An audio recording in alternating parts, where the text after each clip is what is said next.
Hi everyone, I'm here today to talk about the OPFXS Dig Deep Mk3. This is their latest version of an octave pedal, and one of the unique things is it's one of the few octave pedals that can just track the lower notes on your guitar, typically around the 5th to 6th string, okay, and then apply the sub-octave effect to those notes. Now previously I did use the Boss OC5, okay, and in the previous video, I compared it to this. Okay. Now this is the V, where it's programmable. And I programmed it at first with the Dig Deep Mk1 and then the Dig Deep Mk2. And in that video, I thought this was the better pedal over the Boss OC5.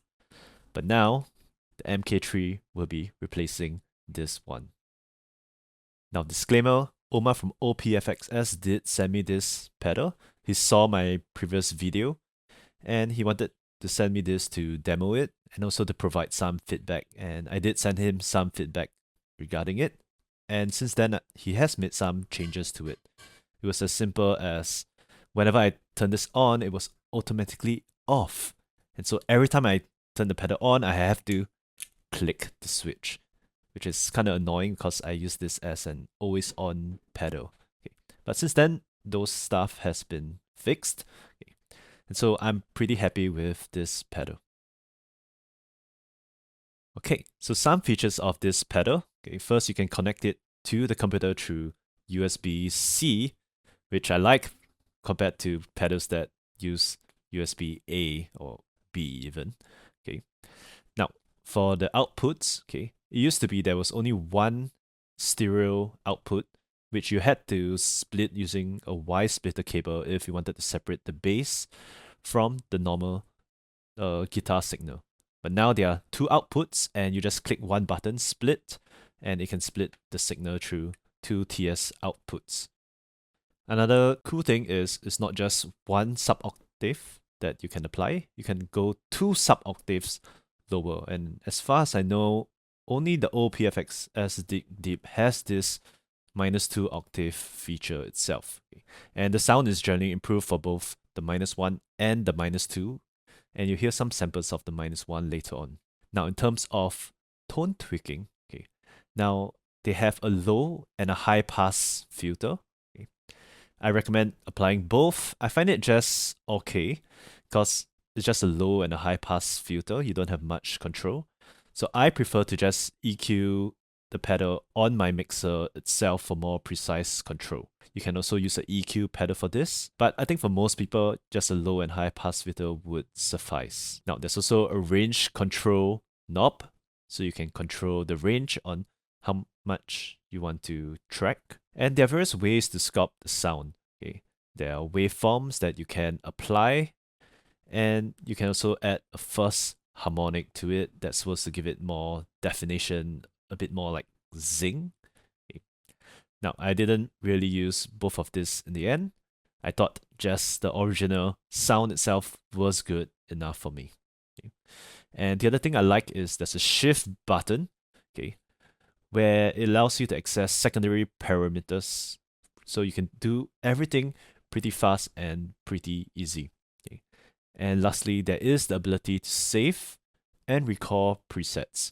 So if you have different guitars or for different songs, you want a different thing, you can do that as well. So here are some thoughts I have about the Mk3. In terms of tracking, I think it does a fantastic job, even better than the Boss OC5 in my experience. And I've tried this on different tunings itself. So I tried this on the standard tuning, on DADGAD, and you will see in the video later, I use a really low tuning, where the bass string, the lower string, is tuned all the way down to B, okay? And it's a 60 gauge string, so it's pretty thick, no tracking issues whatsoever, and that's just fantastic.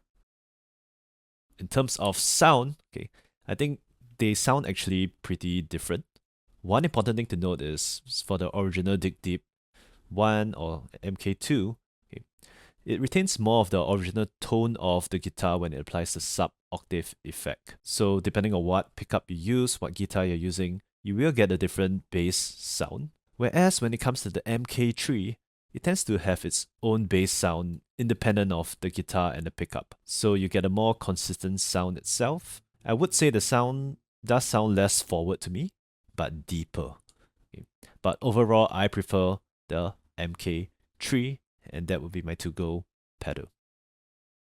One thing I would like to see on the Mk3, or even for the Boss OC5 originally, is that the range knob can be turned lower, because sometimes it does affect my third highest string, which is at a G or a F, okay, and I wish I can adjust the range even lower so that it really only applies to the lowest two strings, or when I change tunings, it can go even lower itself. This is the desktop editor. On the bottom left, this is the OPFXS editor for the V pedal. You can see for the V pedal, there's a whole range of options where you can actually select different effects and choose one. You can be an IR, right? You got all sorts of stuff. Under synthesis, there's the Dig Deep Mk0, Mk1, and the Mk2 itself. And then you can see once you click it, this window here will pop up where you have all the various options itself. Okay, and previously for range sculpting, you have stuff like tone post, changing the fundamental, okay, adding a wave effect, and so forth. So these were the previous options on the Mk2. Okay, and here on the top right-hand corner, okay, is the Mk3. There's only one thing to select in this case.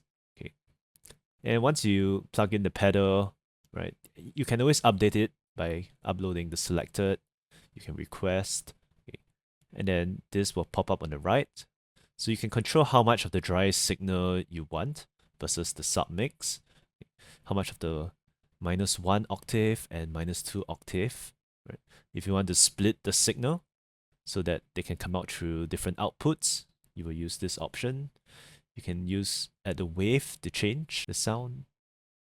These are the low and high pass, okay, range. And over here is the first harmonic, okay, and you can actually select the harmonic pitch. So you can't do this on the actual pedal. On the actual pedal, you can only move the knob, but here you can select the harmonic pitch.